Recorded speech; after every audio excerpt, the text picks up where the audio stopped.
जय हिमालय, जय भारत। मैं जर्नलिस्ट डॉक्टर हरीश लखेड़ा इस बार नई कड़ी के साथ हिमालय लोक चैनल में आपके सामने उपस्थित हूँ। जब तक मैं कहानी को आगे बढ़ाऊं तब तक इस चैनल को लाइक और सब्सक्राइब अवश्य कर दीजिए। दोस्तों, उत्तराखंड और नेपाल के खसों के बाद अब आपके लिए हिमाचल और जम्मू कश्मीर के खसों को लेकर जानकारी दे रहा हूँ। आप जानते हैं कि उत्तराखंड व नेपाल ही नहीं, हिमाचल प्रदेश और जम्मू कश्मीर में भी खस रहते हैं। उत्तराखंड और नेपाल पहुंचने से पहले खस जम्मू कश्मीर और हिमाचल से ही आगे बढ़े थे। जम्मू व हिमाचल प्रदेश में भी खसों को खसिया या खौशिया कहा जाता है। हिमाचल प्रदेश की कुछ जातियां तो खुद को खौशिया कहने में गर्व महसूस करती रही हैं। आपको यह जानकर आश्चर्य होगा। हालांकि अब यहां भी खस लोग अपनी पहचान छुपाने लग गए हैं और कश्मीरी इतिहासकार तथा विश्वविख्यात ग्रंथ राज तरंगिणी के रचयिता कल्हण तो जम्मू कश्मीर पर राज करने वाले डोगरा राजवंश को भी खस से जोड़ते हैं। हालांकि डोगरा लोग खुद को भगवान राम के इक्ष्वाकु वंश से जोड़ना पसंद करते हैं। हिमाचल प्रदेश का समाज जो है विभिन्न जातियों का मिश्रण है। यहाँ कोल, किन्नर, किरात, खस, नाग आदि जातियां यहाँ वैदिक आर्यों के आने से पहले से निवास करती रही हैं।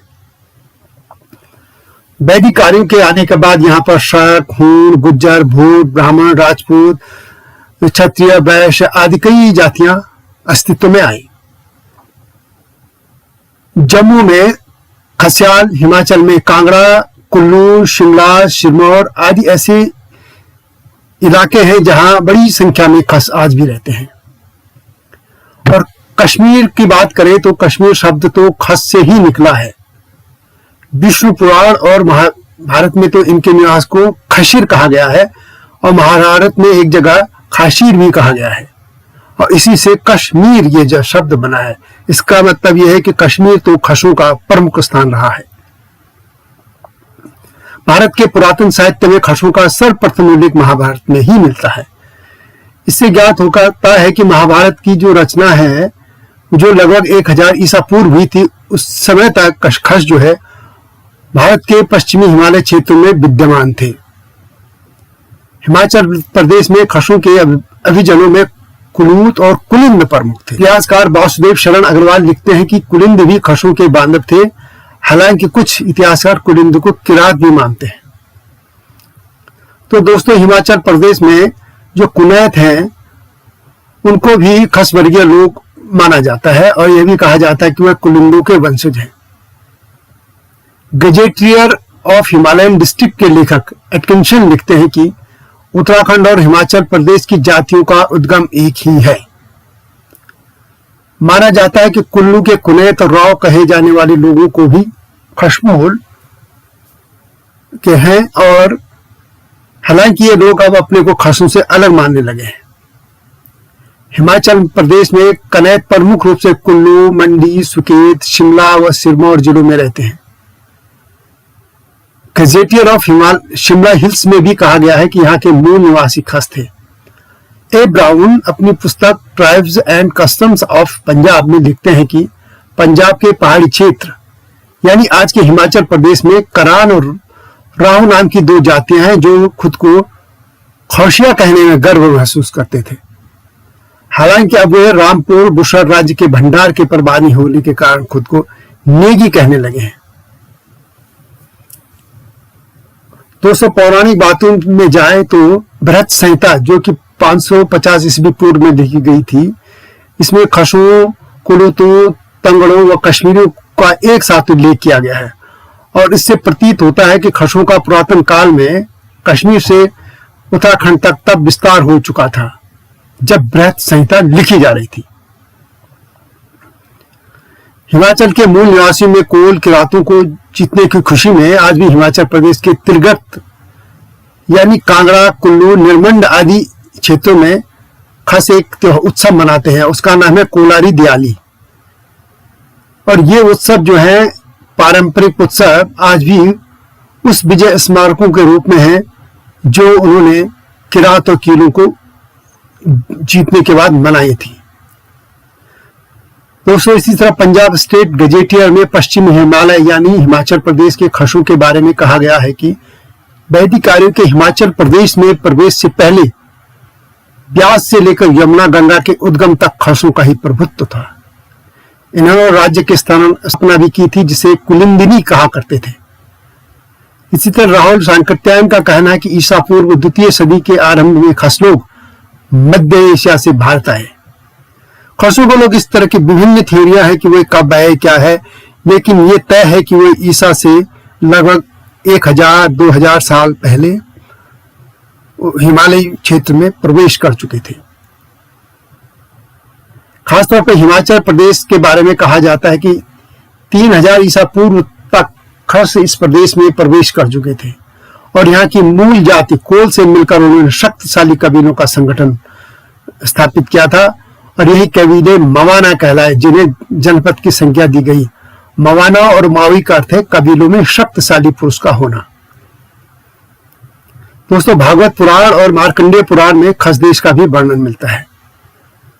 वैसे खस देश नेपाल को भी कहते हैं, कुमाऊं को भी कहते रहे हैं और यहाँ हिमाचल के संदर्भ में कहा गया है कि खस देश नेपाल के पश्चिम में था। आज खस जनजाति जो है शिमला, सिरमौर, कुल्लू और किन्नौर में भी पाई जाती है।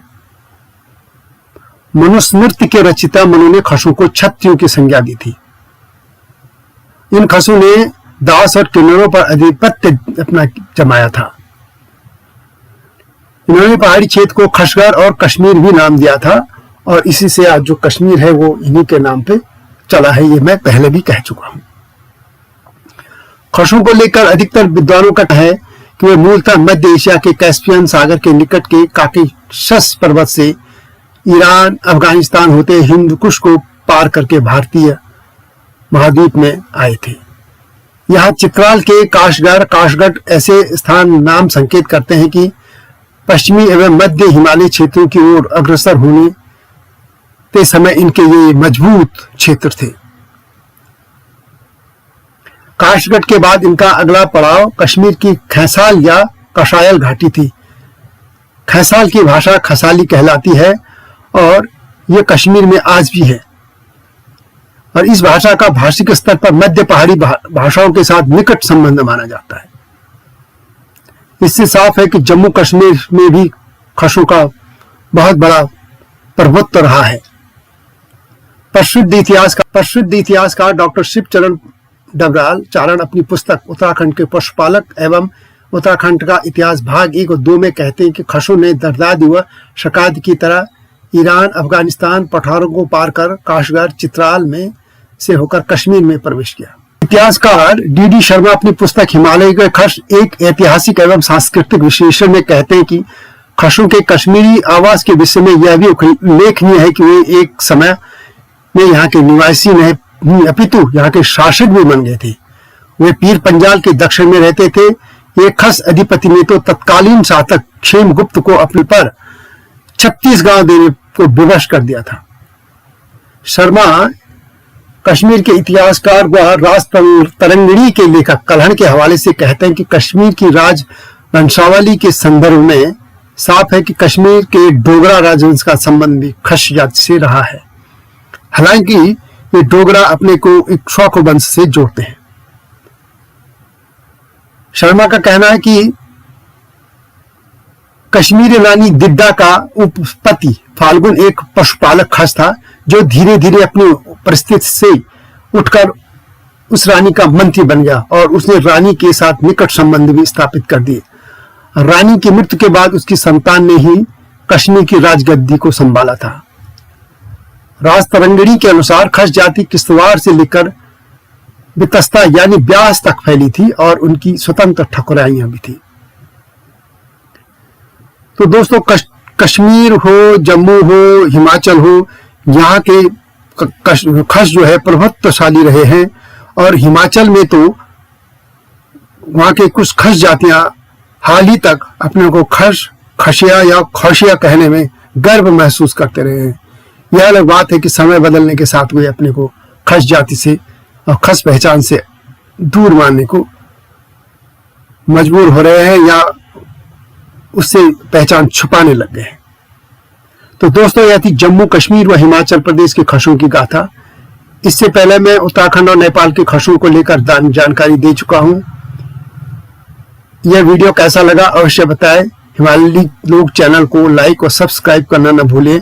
जय हिमालय, जय भारत।